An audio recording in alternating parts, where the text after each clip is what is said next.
when I was on live stream with DJ Akademiks, we're on live stream. We start talking about Tekashi 6ix9ine.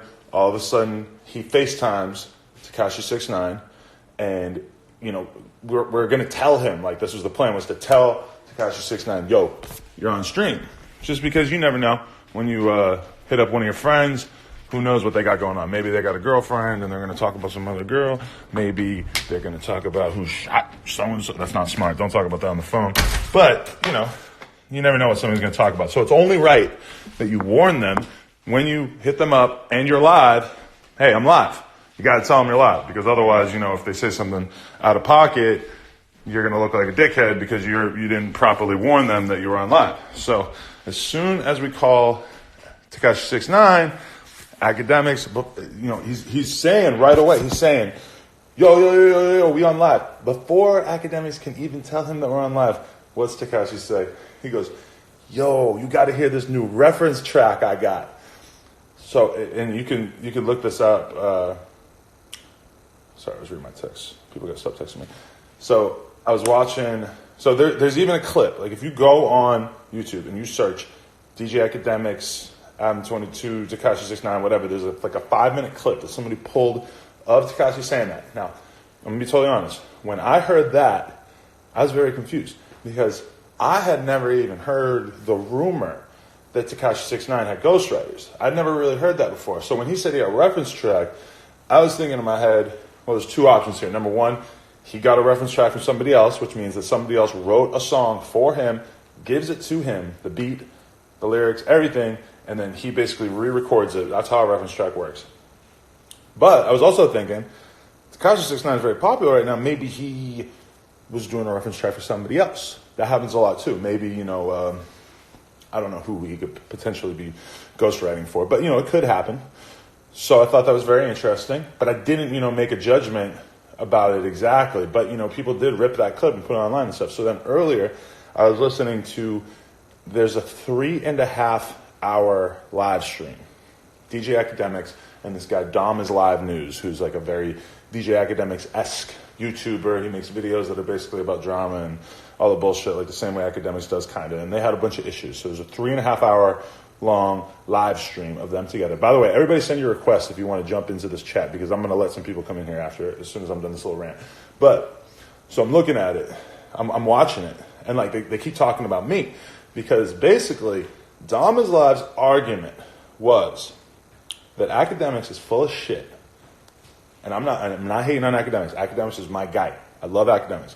But I thought this was a pretty well-played argument.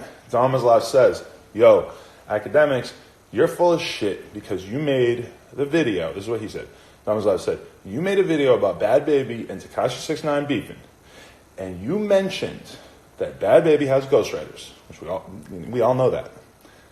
But you didn't mention, this is what Dom said. Dom said, you didn't mention that you know that Tekashi 6ix9ine has ghostwriters. And Akademiks is like, I don't know that. I've never been in the studio with him when he was doing somebody else's verse, blah, blah, blah. Akademiks got a little evasive. It just seemed like he didn't really want to be talking about this. And I totally understand, because 6ix9ine is his boy.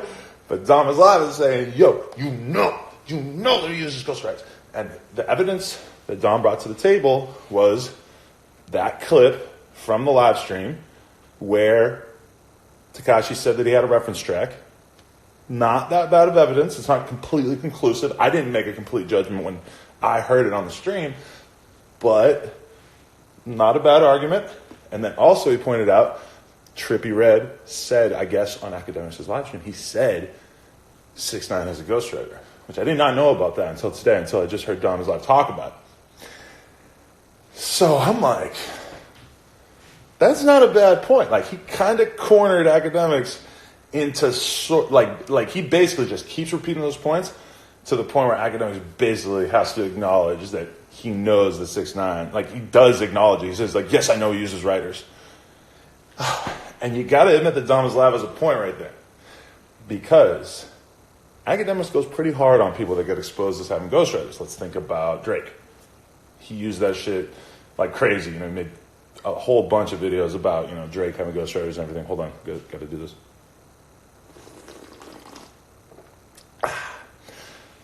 He went hard on Cardi B just recently about the fact that it kind of came out that she had ghostwriters. Obviously, everybody knows that she has ghostwriters and everything. But he hasn't made any videos about Tekashi saying that Tekashi has ghostwriters, even though, and Akademiks literally hung up the phone so that Tekashi wouldn't keep talking when we were on our stream, and he called. I don't know a lot about this DomIsLive guy, but I gotta admit, he did pretty good right there when he called out Akademiks for that. It was pretty convincing. And this is the thing, though, is that I think Tekashi 6ix9ine might be saying, who gives a fuck? Yeah, I got a fucking ghostwriter or whatever. But I didn't know. And to be fair, if you want to be fair, as long as Akademiks is going to make videos about Cardi B and Drake and whoever else having ghostwriters, he should probably be willing to do the same thing about Tekashi 6ix9ine, because Tekashi 6ix9ine is, you know, he makes videos about him all the time, about Tekashi 6ix9ine doing stuff that's less interesting than having a ghostwriter, you know? If Tekashi 6ix9ine falls on a rock, he trips on a rock, Akademiks probably going to have a video about it. So, I just want to throw that out there. And just so you guys know, I'm going to be on stream on YouTube at 3 p.m., which is in about an hour and a half. That's why I can't be on here for too long, because I have to go take a shower. Anyway, normally I don't get into the beef stuff. I don't talk about people's beef with each other too much. If some rappers are beefing, I might talk about it behind the scenes, but I'm not talking about it in public. I gotta say, it was a pretty good time watching that DomIsLive and Akademiks podcast, because it got lit. Anyway, I also just want to say, I've had so many people pissed off at me because I did that interview with Whoa Vicky.